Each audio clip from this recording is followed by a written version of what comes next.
ಲೋಕಸಭೆಯಲ್ಲಿ ಮಹಿಳಾ ಮೀಸಲಾತಿ ವಿಧೇಯಕಕ್ಕೆ ಸೋಲಾಗಿದೆ. ಮೋದಿ ಸರ್ಕಾರದ ಕನಸಿನ ವಿಧೇಯಕಕ್ಕೆ ಲೋಕಸಭೆಯಲ್ಲಿ ಸೋಲಾಗಿದೆ.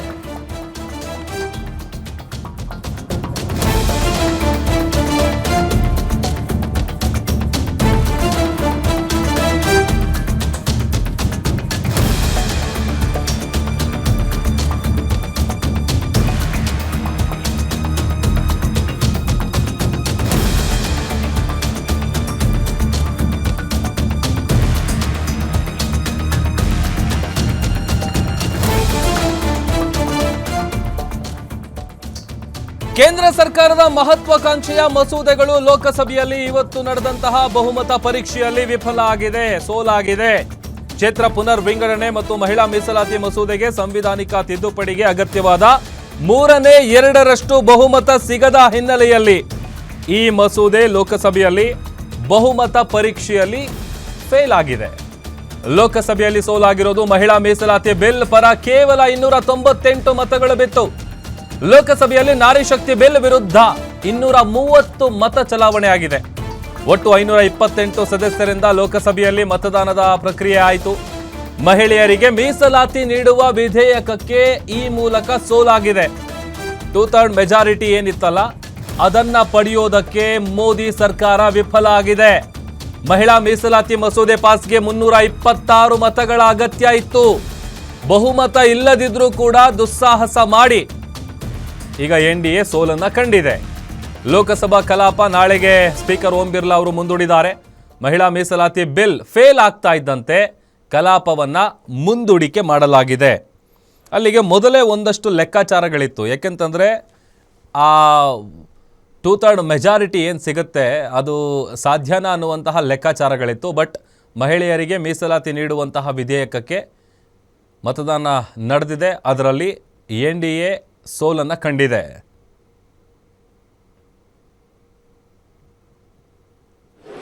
To change their vote, they may call for voting through slips.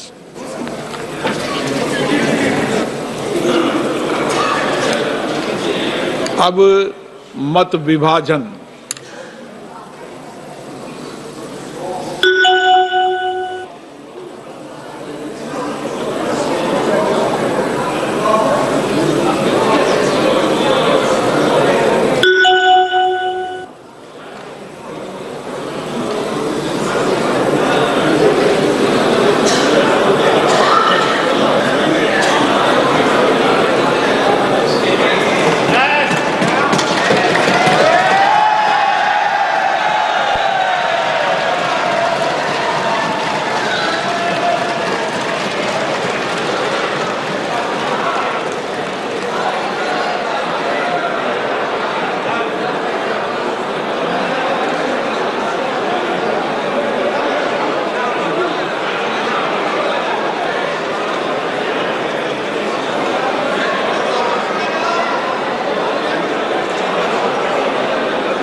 ಮಹಿಳಾ ಮೀಸಲಾತಿ ಜೊತೆಗೆ ಕ್ಷೇತ್ರ ಪುನರ್ ವಿಂಗಡಣೆಗೆ ಸಂಬಂಧಪಟ್ಟಂತೆ 3 ಪ್ರಮುಖ ಮಸೂದೆಗಳಿಗೆ ಲೋಕಸಭೆಯಲ್ಲಿ 298 ಮತ್ತು 230 ಅಂದರೆ 278 ಮತ್ತು 211 ಬಂದು ಅದು ವೋಟಿಂಗ್ ಯಾವ ರೀತಿಯಾಗಿ ಆಯಿತು ಅನ್ನುವಂಥ ವಿಚಾರಕ್ಕೆ ಸಂಬಂಧಪಟ್ಟಂಥ ಡೀಟೇಲ್ಸನ್ನು ನೋಡ್ತಾ ಇದ್ದೀವಿ. ಒಂದು ಇಲ್ಲಿ ಈ 2/3 ಮೆಜಾರಿಟಿ ಬರೋದು ಆಲ್ಮೋಸ್ಟ್ ಡೌಟ್ ಅಂತಲೇ ಮುಂಚೆಯಿಂದಲೂ ಕೂಡ ಅದೇ ಆಯಾಮದಲ್ಲಿ ಚರ್ಚೆಗಳು ಕೂಡ ಆಗ್ತಾ ಇತ್ತು. ಯಾಕಂತಂದರೆ ಕ್ಲಿಯರ್ ಕಟ್ ಆಗಿ ಇಲ್ಲಿ ಮಹಿಳಾ ಮೀಸಲಾತಿ ವಿಚಾರವಾಗಿ ಯಾವುದೇ ರೀತಿಯಾದಂಥ ಆಕ್ಷೇಪಗಳಾಗಲಿ ಅಥವಾ ಅದಕ್ಕೆ ವಿರುದ್ಧವಾಗಲಿ ಯಾರೂ ಕೂಡ ಇಲ್ಲ. ಬಟ್ ಆದರೆ ಪ್ರಶ್ನೆ ಇದ್ದಿದೆ ಈ ಕ್ಷೇತ್ರ ಪುನರ್ ವಿಂಗಡಣೆ ವಿಚಾರ. ಇಲ್ಲಿ ದಕ್ಷಿಣ ಭಾಗದ ರಾಜ್ಯಗಳಿಗೆ ಸಾಕಷ್ಟು ಅನ್ಯಾಯ ಆಗತ್ತೆ. ಹಾಗಾಗಿ ಈ ಒಂದು ಬಿಲ್ ಏನಿದೆ ಇದನ್ನು ಪಾಸ್ ಆಗೋದಕ್ಕೆ ನಾವು ಬಿಡಲ್ಲ ಅಂತೇಳಿ ವಿಪಕ್ಷಗಳು ಕ್ಲಿಯರ್ ಆ್ಯಂಡ್ ಕಟ್ ಆಗಿ ಹೇಳ್ತಾ ಇತ್ತು.